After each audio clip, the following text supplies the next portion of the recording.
Welcome to Lecture 32. This lecture is going to focus on heat transfer and work in reversible flow processes. These are idealized flows, obviously, because we're dealing with reversible flow. Internally reversible flow. The reversible here doesn't mean flow goes back and forth. What it means is that it's internally reversible. I should probably put that there. The idea here is, again, these are idealized flows, but they're useful because they give us a way to, again, find the best case scenario for certain situations. And you'll see that in some of the examples that I do. The picture here is what's known as a Venturi flow meter. This device up here, the blue thing, it's a Venturi flow meter. What it does is allows one to measure, so what happens in the device is one measures the pressure in the device, and then from that pressure you can actually calculate what the velocity is and get an estimate for the mass flow rate of fluid going through that pipeline. So the flow here would be going from, let's say, right to left in that device. And let me draw a little sketch of it down here. So the flow is going from left to right in this picture. And what one does is you measure the pressure in two locations. So you can measure the pressure here, let's call that 1, and the pressure here 2. So if I draw a streamline from one of the bits of fluids, a streamline just kind of traces out the path of the fluid. So if I draw some streamlines, you can see that the area here in the middle is smaller than the area here. So what will happen is the flow will speed up. So the velocity at 2 will be greater than the velocity at 1, and you'll see a little bit later in the lecture that means the pressure at 2 will be less than the pressure at 1. So what will happen is if we measure the pressures, P1 and P2, we'll see from our derivation today, we can use Bernoulli's equation to back out what the velocities will be. And if you know the velocities, then you could get the mass flow rate by the following expression that you've done before. You'd have to assume that the velocity is uniform over each cross section, and you would know the area because you know the geometry of the device, and the density you could measure in a different way. For example, if this was a gas going through here and you measured the pressure, you could also measure the temperature to back out the density from the ideal gas law. So the key thing in this Venturi flow meter is measuring pressures, and then from Bernoulli's equation, which we'll derive today, you can get the velocities, and once you have the velocities, you can find the mass flow rate. These devices are pretty common in practice. They're pretty widely used. There are other devices that do a similar kind of measurement. They're called Orifice plate meters. Those you'll learn more about in ME 309. But this idea of being able to measure velocity from pressure differences is used very widely in practice in many different devices. Pitot tubes on aircraft, this Venturi flow meter, orifice plate meters, nozzle flow meters, this kind of thing, they all operate in the same principle. Measure pressure, obtain velocity using Bernoulli's equation, which we'll derive today. So the work we do today actually has very significant application in practice. So let's get started. What we're going to do is we're going to start with the entropy equation. We're going to make a number of assumptions. We're going to restrict our analysis to a very specific case. So the first thing that we're going to do is we're going to assume we're dealing with steady state processes. So that means that the left-hand side of that equation will be 0. The next thing that we'll assume is that we're dealing with internally reversible flows. So internally reversible. So that means the sigma dot is going to be 0.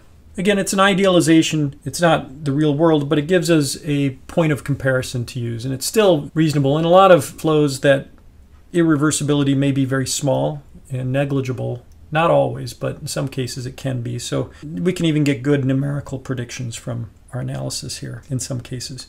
The last thing that we'll assume is that we have one inlet and one outlet, which just means that m dot in equals m dot out, which we'll just call m dot for convenience. The last thing that we'll do is we're going to assume we're dealing with a differential element. So consider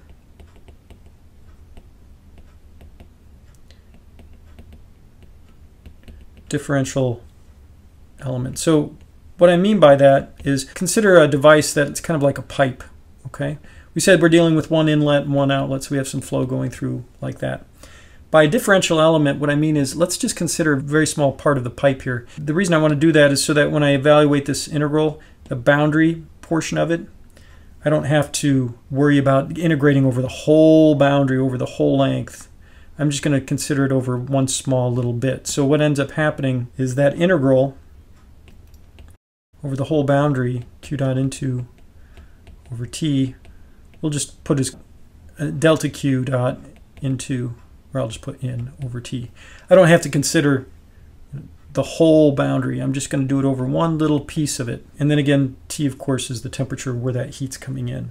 So it's just over some small length of it. And then what that also does when we go to this term, that term will look like this. M dot S in minus S out will really just look like M dot S in minus S in plus ds. This happens a lot when we deal with differential elements.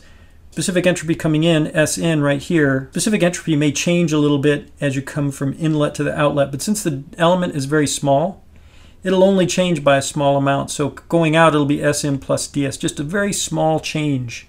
The ds just means a small change. So what this eventually does is makes this an m dot times ds, and specifically a minus ds. Okay, so then when I plug these in, so we have now our heat transfer term goes into there. The sigma dot we said was 0. The left-hand side is 0. The summation term just becomes a minus m dot ds. When all is said and done, it'll look like q dot, delta q dot in over t minus m dot ds. And I'll solve this for the q dot.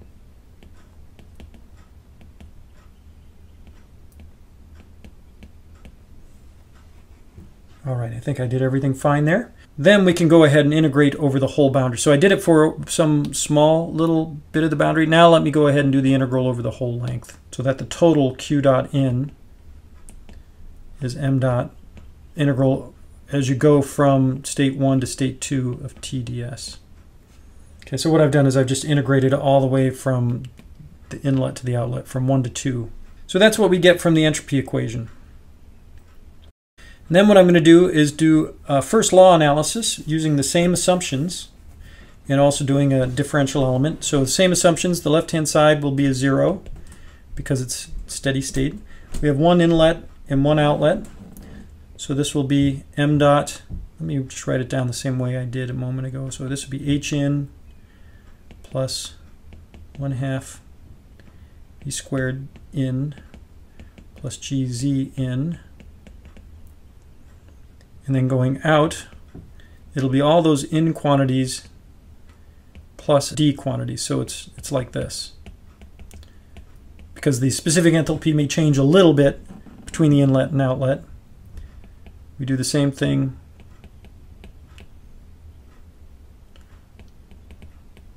for this kinetic energy. I know this is a little messy, but just bear with me. Let me get rid of the subscript in for the d terms.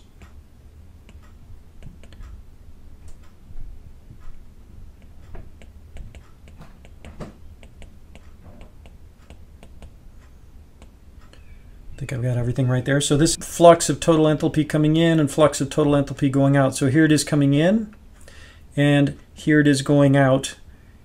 And again, the going out will be whatever it is coming in plus some small change in each of those quantities. So what you'll see is that the h-ins will cancel out, the kinetic energies cancel out, same with the potential energies.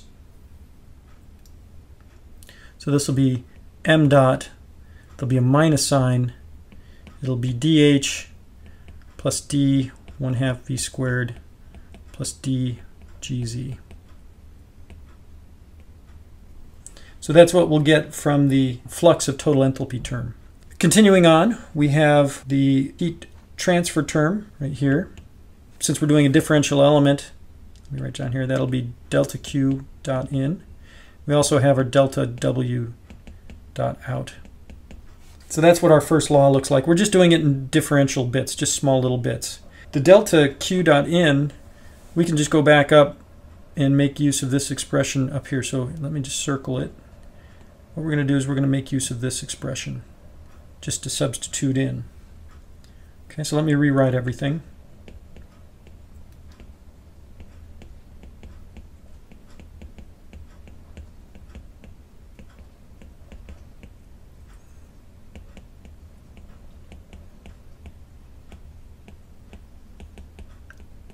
This is our combination of first law plus entropy equation, subject to our assumptions that we've made. So that's where we are so far. What we're going to do is make use of one of the TDS equations for this. Okay, so let's use the TDS equation, specifically TDS equation. TDS is equal to, we're going to use the one that involves the specific enthalpies. It'll be dH minus V dP. So we're going to substitute in for that. And then I can go ahead and do a little rearranging. So delta W dot out is equal to, let me divide through by the mass flow rate just to make it so I don't have to write it out so much. So W dot out divided by M dot will be a minus dH. The minus dH will cancel out with that dH, so let's cross those out. It'll be minus VdP. We have a minus for the kinetic energy term. Then we have a minus for the potential energy term. There. I think I've got all the right bits in that. What we can do at this point is we can go ahead and integrate that whole equation. So we'll do an integral for each term in that whole equation. The other thing that I'll do is, typically gravity does not change a whole lot in typical engineering applications, so we can pull that outside. In fact, I'll just rewrite that. The dGz is really g dz, right? Same sort of thing with kinetic energy, but we'll just leave that alone. So let's go ahead and integrate as we go from, what we're going to do is go from state 1 to state 2, basically inlet to outlet, right? R1 is the inlet, R2 is the outlet. So this will be the total amount of work out divided by the mass flow rate, because it's the same mass flow rate at 1 and 2. The first one will have a minus integral 1 to 2 VdP, that stays as is. The reason that stays as is because we know that specific volume may be related to the pressure. For example, if it's an ideal gas, it's definitely related. If it's an incompressible substance, then we could pull the V outside of the integral. We'll do that in a later step, but for now, we'll keep the V inside the integral because they could certainly be related. The next one, we'll just evaluate at the inlet and outlet. It's just how the kinetic energy changes between the outlet and the inlet. And then lastly, we'll have how the potential energy changes between the inlet and outlet. By the way, when I write the G dz, what I'm assuming is that Z points upward and G points downward. All right, this equation is a form of Bernoulli's equation. Right? This is a type of Bernoulli's equation. There are many different forms of Bernoulli's equation. This is just one of them. Sometimes we call this the extended Bernoulli equation. It's actually a statement really of the first law. In fact, you can see that we derive this from the first law with certain assumptions, but you can sort of see it here, right? You have a kinetic energy set of terms, you have a potential energy set of terms, you have a power term, right? So this is like, you know, we know from the first law, the work and energy have the same units. They're just different forms of energy. And then this pressure term, this is kind of like the pressure work that's occurring in the process. So that's Bernoulli's equation. We've already made a bunch of assumptions along the way. If you just go back and remember, what we assumed is that we're dealing with steady state, internally reversible, one inlet and one outlet. Let's just rewrite that here so we can remember those. Steady state, internally reversible, one inlet, one outlet. Right? So those are the assumptions that went into that equation. So to apply the equation, we'd have to make sure those assumptions are reasonably satisfied. Okay? So Bernoulli's equation is used all the time in practice. It's sometimes called the most used and abused equation in fluid mechanics, And it's used a lot because it's simple and it gives us a way to relate pressures, velocities, elevations, and power. It's the most abused because you need to really make sure that you're satisfying these assumptions. A steady state and one inlet and one outlet aren't too bad. Those are pretty straightforward to satisfy. Internally reversible is the one that gets abused the most. If you're going to use this equation, you have to keep in mind that you're assuming essentially the fluid is frictionless. There's no viscosity to the fluid. There's no dissipation due to viscous effects. Of course, real fluids do have viscosity, or the fluids we use in engineering at least. Now, there are cases where those viscous dissipation effects are small, and then Bernoulli's equation is reasonable, and you'll learn about that in a course like ME 309, the fluid mechanics course. But in many cases, you can't use Bernoulli's equation because there are too many irreversibilities. But people use it anyway, and it just gives garbage, right? You have to make sure that the assumptions are satisfied. Let's make some additional assumptions, okay? Let's further assume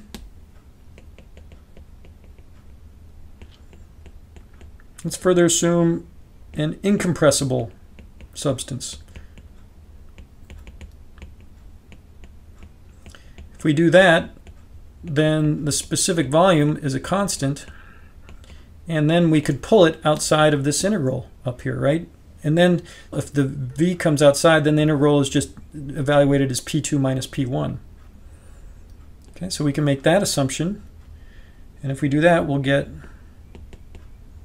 w dot out from 1 to 2 over m dot is minus v p2 minus p1 minus 1/2 v2 squared minus b1 squared, oops, minus g z2 minus z1.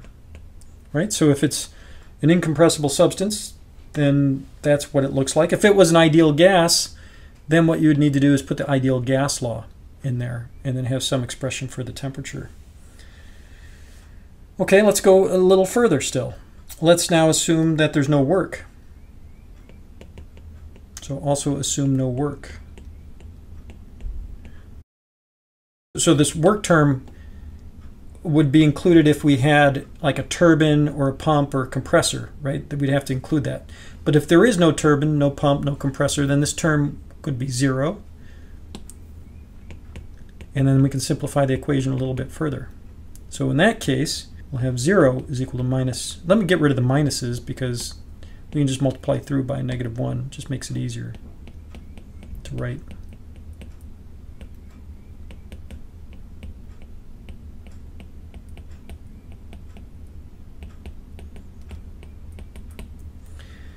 And that's what we would get then if we were dealing with an incompressible substance with no work. This form of Bernoulli's equation is used very, very frequently in practice. In many cases, you're dealing with liquids, flowing liquids through pipelines, which might be the case, for example, in this picture at the start. This is probably a liquid pipeline, I'm going to guess, through here. And if that's the case, then we could assume that you're dealing with an incompressible substance, right? There's no turbine or compressor or pump in that Venturi tube, for example, so there'd be no work. And so you would have this form of Bernoulli's equation.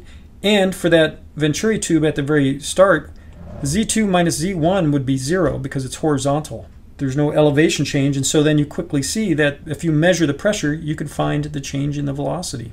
Then you could relate these two velocities by conservation of mass, so it would all be in terms of one velocity. Right? From conservation of mass, you know that rho v1 a1 equals rho v2 a2. If it's incompressible, then the densities cancel out, and you know v2 would be v1 times a1 over a2. So you could rewrite this equation all in terms of just v1. So if you measure the pressure difference in that Venturi tube, then you could solve for v1 in the equation, right? Knowing the geometry. So that's why we can use Bernoulli's equation for the Venturi tube. We do this frequently for many different devices. Let's go one step further. Okay, so let's assume then that we can neglect changes in kinetic and potential energy. So we're just stacking one assumption on another. Negligible delta in kinetic energy and delta potential energy. So we're going to neglect changes in those, which then means that this term goes to 0 and this term goes to 0. Oh, actually, I should have also said assume negligible changes in kinetic and potential energy, and we still have work.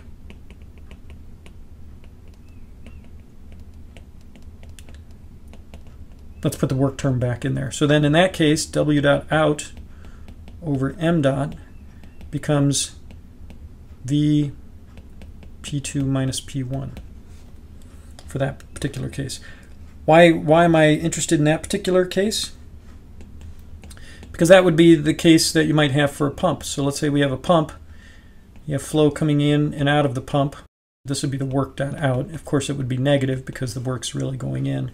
But if this was state 1 right there and state 2 was right there, kind of the inlet and the outlet of the pump, if we said that it was at the same elevation, pumps usually aren't too big, so the change in elevation is small. If we had the same diameter pipe going into and out of the pump, then the kinetic energies would be the same. That just comes from conservation of mass. If the diameters are the same, that means that the areas are the same. If it's incompressible, then the densities cancel out. So V1 and V2 would have to be the same. So that's why the delta kinetic energy would be 0. So then you see that the power is related to the pressure difference across the pump. That's the whole purpose of a pump, is to change the pressure in the fluid. When you change the pressure in the fluid, that allows you to push the fluid along. And you can see here that P2 will be larger. If the flow is going from left to right, P2 will be larger than P1 because, again, the pump increases the pressure. P2 is greater than P1, so then this side, the right-hand side here, will be negative, and that means that you actually are putting power into the pump, just like what we would expect. All I did here was just, in these cases, is just consider some very special cases. Ones that are dealing with incompressible substances. What happens if you don't have any pumps or turbines or compressors? What happens if you do have a pump or a compressor or a turbine, but it's still incompressible and you can neglect kinetic and potential energy? You know, they're just special cases. Okay? And of course, in all of those cases, we're still assuming that it's steady state, reversible, one inlet and one outlet. So Bernoulli's equation, that's what we derived today. It's really just a combination of the first law and the entropy equation with certain assumptions. And that Bernoulli's equation is widely used in any sort of thermofluid system. You'll see it used over and over again. Okay, we'll end the lecture here and we'll do some examples.